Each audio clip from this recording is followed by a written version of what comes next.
días en Ecuador y en Latinoamérica, buenas tardes en Europa. Hoy tenemos como invitado especial al ingeniero Raúl Tello. Él es asambleísta de la provincia de Pastaza y presidente de la Comisión de Participación Ciudadana de la Asamblea. Necesitaríamos, señor Tello, que nos contestara algunas preguntas porque desde Red Global Ecuador estamos muy preocupados por esta situación. Y nos gustaría que nos informara cómo se están canalizando las ayudas de la sociedad civil en estos difíciles momentos. Buenos días, muchas gracias. Un saludo a todos los ecuatorianos y ecuatorianas. A ver, existen algunos ámbitos desde donde se están realizando los aportes para la sociedad en medio de dos crisis que en estos momentos nos afecta a los ecuatorianos y ecuatorianas. La una que tiene que ver con la crisis de carácter sanitaria y la otra, obviamente, la crisis de carácter económica. Y nos vemos abocados a dos situaciones: o que la gente se contagia, muere por efectos del coronavirus, por efectos de la enfermedad, o que también en las actuales circunstancias la gente no tiene que comer y termina muriéndose del hambre. En ese sentido, la sociedad y fundamentalmente el Estado ecuatoriano tiene que enfrentar las dos cosas a la vez. Para ello, si bien es cierto, desde la Asamblea Nacional nosotros no manejamos recursos presupuestarios, eso nos impide a que nosotros podamos realizar entregas directas con recursos del Estado para la sociedad. Nosotros no podemos entregar ni mascarillas, ni kits alimenticios, ni medicinas, pero nosotros sí podemos accionar para que las instituciones que lo tienen que hacer lo hagan. Y también fiscalizar de que eso se esté realizando. Entonces, en ese ámbito nosotros nos hemos activado, tanto como asambleísta, como también como comisión, para poder atender aquello. Para poder atender aquello en el ámbito nacional y también en el ámbito de nuestra jurisdicción, que es la Amazonía ecuatoriana. Ahí hay que hacer una puntualización absolutamente clara. Si bien es cierto, esta pandemia ha afectado de manera directa y mucho más dura a la ciudad de Guayaquil, ¿sí? En donde que tenemos unas diferencias sociales muy grandes.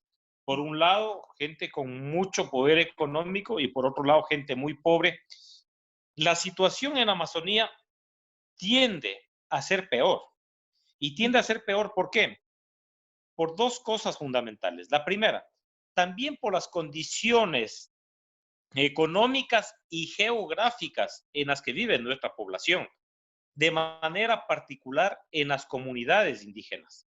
En las comunidades indígenas, ¿qué es lo que tenemos? Tenemos una situación de difícil acceso. Comunidades a las que únicamente se puede llegar vía aérea, muy costoso, con pequeños aparatos de aviación, con pequeñas avionetas que se denominan, y también vía fluvial. Igual en pequeñas embarcaciones, en canoas construidas artesanalmente por los propios indígenas. En esas comunidades indígenas no tenemos la posibilidad de servicios de provisión de alimentación, no tenemos la posibilidad de centros de salud, de atención médica inmediata. Allá el médico llega en el mejor de los casos cada 3 meses, cada 6 meses, ¿sí? A hacerles una desparasitación, algunas vacunas, absolutamente nada más. Entonces, ahí nos vemos abocados a una situación absolutamente grave, que es el otro tema que nos afecta en las provincias amazónicas, la falta de infraestructura de salud. Entonces, si esta situación de la enfermedad llega a una comunidad, se puede arrasar con toda la comunidad, con toda la comunidad. ¿Por qué? Porque primero, la posibilidad de contagio ahí es mucho más rápido, porque por las costumbres culturales, ellos comparten la alimentación, comparten muchas cosas en la comunidad de manera directa que puede viabilizar mucho más fácilmente el contagio. Y en segundo lugar, ¿cómo hacemos para que un paciente grave salga de esa comunidad? ahí no puede tener atención médica. Definitivamente no hay posibilidad de atención médica. La única posibilidad de atención médica es que salga a la ciudad. Y para salir a la ciudad necesita recursos para ser transportado vía aérea. Y además de eso, hasta que se contacte y todo, pasarán 3, 4 días y el paciente simple y llanamente morirá. Es decir, estamos abocados a una situación muy compleja. Frente a eso, ¿qué es lo que hemos hecho? ¿Qué es lo que hemos hecho? De manera inmediata a la situación de la crisis que hemos enfrentado, nosotros nos hemos activado frente a una institución que acá se denomina la Secretaría Técnica de la Circunscripción Territorial Amazónica, que es una institución creada por una ley especial para la Amazonía, en la finalidad de que ellos, de un fondo que existe para la construcción de obras, especialmente en las zonas de influencia de la actividad petrolera, de la actividad minera, se pueda de ese fondo poder realizar un aporte significativo en el ámbito de la salud y en el ámbito también de la protección del personal médico en la Amazonía y obviamente también en el tema que yo había expresado, que es el tema alimenticio. Entonces, ya hemos logrado esos recursos se les está asignando esta semana al Ministerio de Salud y también a los gobiernos autónomos descentralizados en la perspectiva de que se pueda atender aquello no únicamente de manera reactiva, sino de manera preventiva. Entonces, en ese ámbito es que nos hemos activado. Lamentablemente, esos recursos son insuficientes. Yo diría de que no hay recursos que sean suficientes para atender las grandes necesidades que tenemos en la Amazonía ecuatoriana y realmente estamos abocados a una situación muy grave que esperemos que no se llegue a tener contagios, especialmente en las comunidades indígenas del interior, lo que sería una cuestión absolutamente grave. Lo bueno de aquello es que este aislamiento social determinado en el país puede impedir que las enfermedades lleguen a las comunidades, porque es bien difícil que alguien de una ciudad que puede llegar contagiado ingrese a las comunidades, precisamente por las limitaciones en el tema de accesibilidad. Entonces, eso de alguna manera nos protege, pero ojalá no llegue a ocurrir que una persona contagiada ingrese a las comunidades, de pronto un miembro de la propia comunidad de ellos, y que termine contagiando a comunidades completas que podrían desaparecer fruto de esta situación. También quería saber si usted de pronto tiene conocimiento de algunas iniciativas solidarias que se están poniendo ya en marcha por la Comisión de Participación Ciudadana para sobrellevar toda esta difícil situación. Bueno, se lo está haciendo desde el ámbito público fundamentalmente. El ámbito privado, especialmente en la región amazónica, es muy complicado, porque acá no tenemos la presencia de grandes industrias, a excepción de la industria petrolera y la industria minera, que de alguna manera ellos están aportando, pero fundamentalmente para las zonas en donde que ellos tienen influencia en los lugares de explotación de esos recursos, pero no de manera general.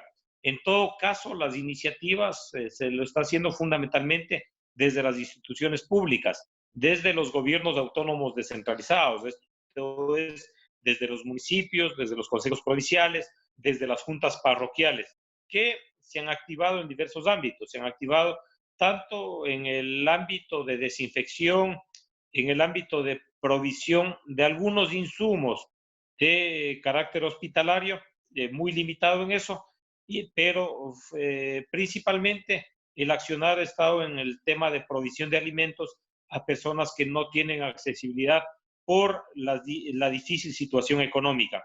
Tomemos en consideración que el gobierno ecuatoriano ha establecido el poder tener acceso, las familias pobres, a un bono, pero ese bono no está llegando a todas las familias que requieren ese aporte. En tal sentido, corresponde seguir asistiendo a esas familias, al menos con kits alimenticios que les permita sobrevivir en esta situación bastante compleja.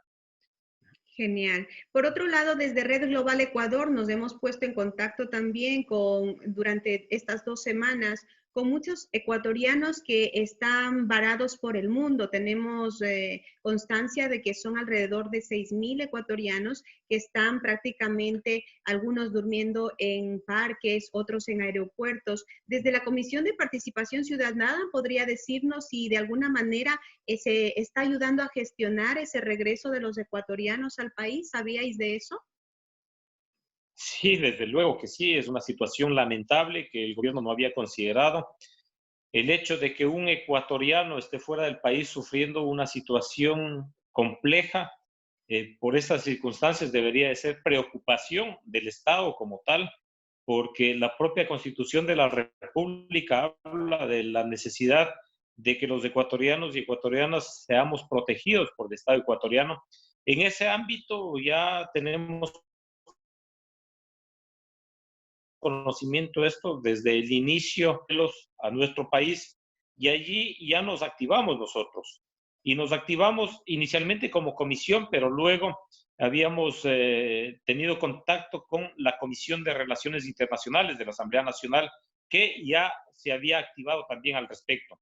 En una primera instancia habíamos solicitado a la Corte Constitucional que tome una decisión al respecto de esto. Lo hizo positivamente. Hay una resolución de la Corte Constitucional que habla de la obligación que tiene el Estado ecuatoriano de asistir a los ecuatorianos y ecuatorianas que están en esta situación.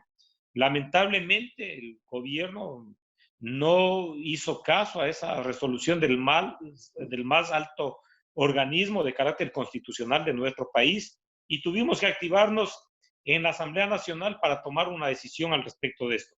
Se tomó una decisión inicial por parte del gobierno y se repatrió a un número de alrededor de 800 o 1.000 ecuatorianos. Pero obviamente, si estamos hablando de alrededor de 8.000 y pico de ecuatorianos que se encontraban en esta situación, significaba de que la mayoría de ecuatorianos aún mantenían esta situación prácticamente catastrófica. En ese ámbito, en esta semana, tomamos una nueva resolución, pero ya no únicamente como comisión, sino como pleno de la Asamblea Nacional, requiriendo al gobierno la atención para ese grupo de ecuatorianos y ecuatorianas. En ese ámbito, yo el día de ayer he podido verificar que se han iniciado ya vuelos de carácter humanitario. El día de ayer llegaron al país, me parece que 2 aviones de TAME desde Miami, ya con un grupo de ecuatorianos, que obviamente tienen la obligación de cumplir un tiempo de aislamiento en la finalidad de evitar de que puedan venir contagiados y aquello significar un nivel de contagio para sus familiares, especialmente en el país. Entonces, el gobierno ha retomado aquello y yo aspiro de que ya en los próximos días no tengamos esta situación dolorosa de los ecuatorianos fuera del país. Entiendo que también ya se hicieron el arribo de algunos ecuatorianos que estaban fuera en Brasil y también en Argentina. En todo caso, nos corresponde continuar haciendo el seguimiento en la finalidad de que ecuatorianos que se encuentran en Europa, inclusive en África, puedan arribar a nuestro país, puedan arribar a su país, porque ese es el país de ellos. Y es lamentable que no únicamente no se les haya permitido el ingreso a su país, sino que inclusive desde el Estado ecuatoriano no haya existido la asistencia que debería de haber en estas circunstancias. En ese ámbito, nosotros como Asamblea Nacional hemos estado muy preocupados de esta situación y hemos estado demandando de que el gobierno active todos los mecanismos necesarios para que estos ecuatorianos puedan volver a su patria. Sin embargo, tenemos también conocimiento desde Red Global Ecuador que el gobierno exige una cuarentena para cada uno de los miembros que llegue al país y estoy de acuerdo. Sin embargo, nos han llegado como unas denuncias de que a cada persona les están cobrando $50 diarios de hospedaje más $30 diarios de alimentación por individuo. Por eso la gente está muy preocupada porque atrás de haberse gastado todos sus ahorros en aquellos viajes, ellos ya no tienen dinero para regresar. ¿Usted tiene conocimiento de esto también? Desde luego que sí, y nosotros le hemos exigido al gobierno nacional que habilite espacios públicos que tenemos en el país para acoger a estos ecuatorianos que vienen en esta situación. Habrá quienes tienen las posibilidades, pero yo creo que la mayoría no tienen esas posibilidades. Entonces, es obvio que ante la exigencia de la cuarentena es el Estado ecuatoriano quien tiene que brindarles las posibilidades de que aquello lo hagan en condiciones dignas. En ese sentido, también la Asamblea Nacional ha establecido la exigencia al gobierno para que se busque los mecanismos adecuados para que estos ecuatorianos que arriban al país sean debidamente atendidos. Tengo información de que se han establecido algunos niveles para los ecuatorianos que arriban. Algunos que obviamente, perdón, pueden acudir a estos espacios en donde que tengan que hacer algunos pagos y otros, en cambio, que puedan acudir a espacios habilitados por el Estado ecuatoriano. Pues muchísimas gracias, ingeniero Raúl Tello. Necesitamos un mensaje para nuestros compatriotas, tanto a nivel del exterior, que estamos muy preocupados por ellos, y también a toda la gente que nos está viendo dentro del país. ¿Cuál sería su mensaje en estos difíciles momentos? A ver, yo creo que la lección principal que nos deja esta situación que estamos atravesando toda la humanidad es la necesidad de la solidaridad. La solidaridad humana por encima de cualquier cosa. Entender de que las cosas materiales no son las únicas que nos pueden hacer felices. Yo creo que la felicidad de los seres humanos radica principalmente en lo que podamos hacer por otros seres humanos. Que el objetivo fundamental de los seres humanos no tiene que ser el acumular riquezas, el acumular bienes, porque al final del camino, esos bienes, cuando nos llega una situación como la que estamos atravesando, en donde que tenemos la afectación de una enfermedad que no mira cuestiones de carácter social, de carácter económico, de nada nos sirve acumular riquezas, de nada nos sirve tener esas riquezas si no las podemos disfrutar. Ahora podemos tener el auto de lujo de última generación y no nos sirve porque tenemos que estar guardados. Sí, podemos tener lo que sea y al final del día no nos sirve si nos vamos a la tumba y en las condiciones en las que estamos en los actuales momentos y que obviamente puede llegarnos esto a cualquiera, a quien tenga dinero o a quien no tenga dinero. Desde luego que este tipo de afectaciones fundamentalmente es para los más pobres, pero nadie está libre de ser afectado por esta situación. En ese ámbito, la solidaridad debe de ser la lección principal que nos deje a los seres humanos como seres más acabados, como seres que nos permita vivir siendo felices, haciendo felices a los demás, haciendo felices a los demás. Y yo creo que si el compartir, el ser solidarios, nos deja como principal mensaje esta situación que estamos atravesando, tendremos seguramente una sociedad más justa, una sociedad más humana, una sociedad en donde que hayamos aprendido la lección de esto por el bien fundamentalmente de nuestros seres humanos, de quienes son iguales que nosotros, que únicamente las diferencias están establecidas por raza, por religión, por política, por etnia, por color de la piel, pero que son diferencias que no nos hacen seres humanos diferentes, porque somos exactamente iguales. Entonces, ese llamado, el llamado a que todos aunemos esfuerzos para salir adelante de esto, pero fundamentalmente con solidaridad. Pues muchísimas gracias, ingeniero Raúl Tello. Como dijimos, él es asambleísta de la provincia del Pastaza y presidente de la Comisión de Participación Ciudadana. Agradecemos muchísimo la atención rápida para nuestro para nuestro canal. Desde Red Global Ecuador damos nuestras bendiciones a todas aquellas personas que están al frente y usted más que todo como representante nuestro dentro de Participación Ciudadana necesitamos su ayuda para que se haga escuchar nuestra voz también. Muchísimas gracias y estamos en contacto. Vamos a orar para que todo esto pase lo más pronto posible, esta gran pesadilla. Muchísimas gracias. Gracias, muy amable. Un gusto.